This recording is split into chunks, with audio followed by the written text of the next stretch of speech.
In this lecture, we are going to cover entity integrity constraints. Okay, hope you have already covered the key constraint from the last lecture, that is lecture number 5, where we have discussed about the primary key constraint, foreign key constraint, reflection, integrity constraint, etc. So they were the key constraints that are used to uniquely identify each and every record of the table. But these constraint or we can say entity integrity constraints are different, means user can define different type of conditions for each and every attribute and each and every column of the table using these constraints. So let's start with the lecture. So here is the overview of last lecture, as relational integrity constraints are the conditions so that we require to hold on all the valid relation instances. Means whenever we are trying to enter a record or enter a tuple to the table, these conditions must be hold and must be checked properly. There are three main types of constraint. First one is key constraint, entity integrity constraint, and third is foreign key or referential integrity constraint. We have already covered the key constraints and the foreign key or referential integrity constraint in the last lecture. Now we are dealing with the entity integrity constraint in this lecture. So these constraints are user defined constraint. Okay, so these are not responsible for the uniqueness of every record, every row, but they can check each and every attribute for certain conditions that user defined during the table creation. Okay, so these constraints are the rules which control values allowed in column. Means for a column, suppose I have defined that for a particular column the age value must be greater than 18. Okay, so we cannot enter any value less than 18 in that particular column. So this is a type of integrity constraint. Okay, and also enforce the integrity between columns and tables. So we are enforcing limit to the data or type of data that can be inserted, updated or deleted from a table. The purpose of the constraint is to maintain data integrity, means whatever we require, we need to specify the condition for that particular attribute. And once the condition is specified for that attribute, all the data entered, updated or deleted must be according to that integrity constraint only. Okay, so several type of constraints are available in your RDBMS. First one is not null constraint. Next is unique constraint. Third is the default constraint. And fourth is check constraint. Fifth is key constraint. Primary key, foreign key, that we have already covered. And last is the domain constraint. Here by domain means the data type or the valid values for a particular attribute. Okay.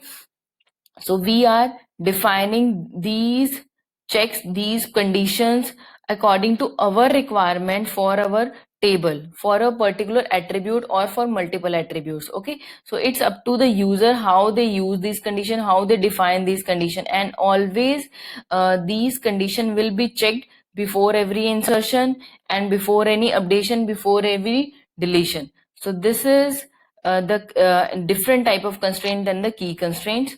Let's start with not null constraint. So not null constraint makes sure that the column does not hold null value.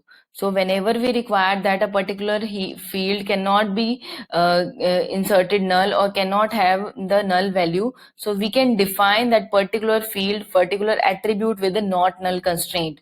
Okay, so when we don't provide value for that particular column while inserting or updating the record, it takes null value by default. Okay, by specifying the null constraint, not null constraint, we can be sure that particular that constraint that column is not going to have null values at any cost. Okay, for example, here we have defined the table student with attributes as roll number, student name, student age, and student address, and primary key as is the roll number.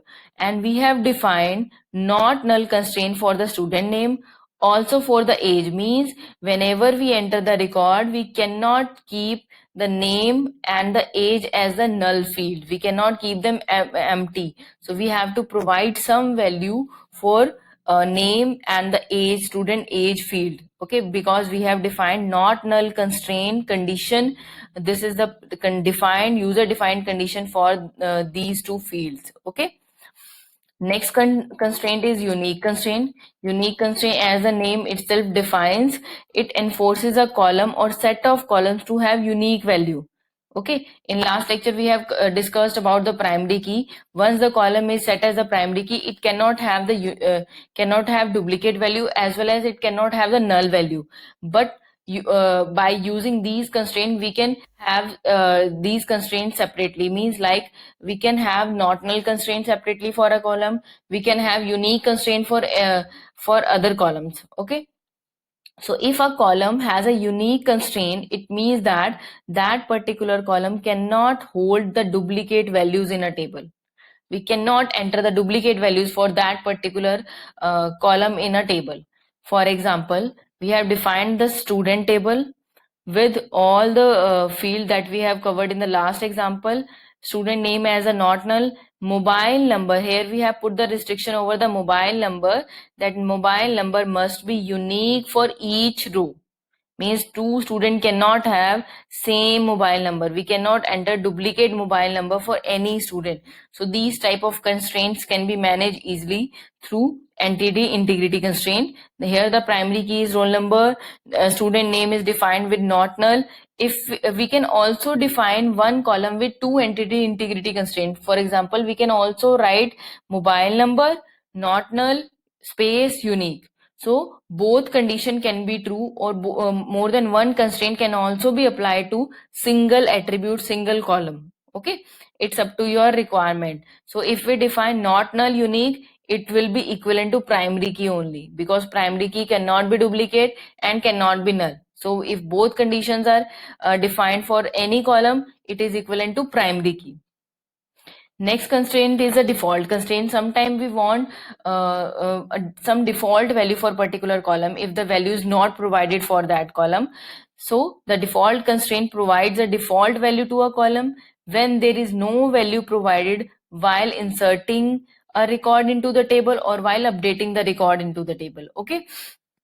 So example is create table student, roll number, number not null, roll number is defined as not null, name is defined not null, and age is also defined not null, but we have defined examination fee attribute with a default constraint of 10,000. Means default examination fee for all student is 10,000, but some student may have fines for their examination fee. Then we can enter the value for examination fee. Otherwise, if we have not entered any value, the default value taken by the database is 10,000. So for such conditions where we have fixed value for maximum of entries, we can set the default value.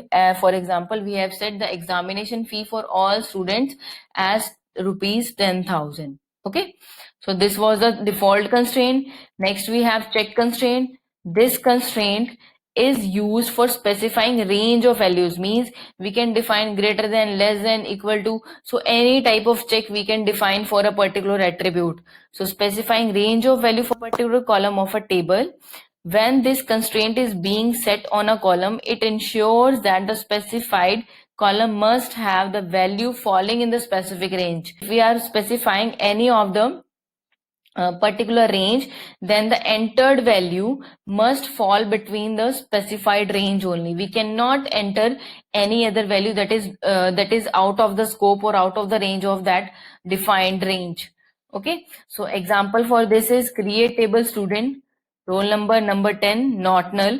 Now we have defined two constraint, two entity integrity constraint. One is not null and another is check. We can also use unique over here. Okay, so not null, check. Now check is roll number must be greater than 1000. Okay, so we can also put unique over here because roll number is required to be unique, or we can directly set the roll number as a primary key. Okay, so student age number as 10 not null, check student age should be greater than 18, or we can set two values also. greater than equal to this and less than equal to this. Both conditions means we can also use logical operator for defining these check conditions.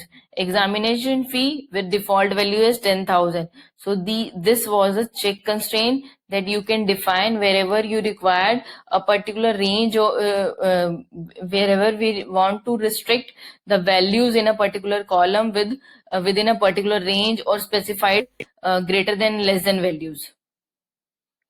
And last is the domain constraint. Here by domain means the data type for particular attribute. So data type of for a particular attribute is defined using while creating the table, and we cannot enter any other value. Suppose I have defined the type for particular column as number, so we cannot enter any string value to that particular domain.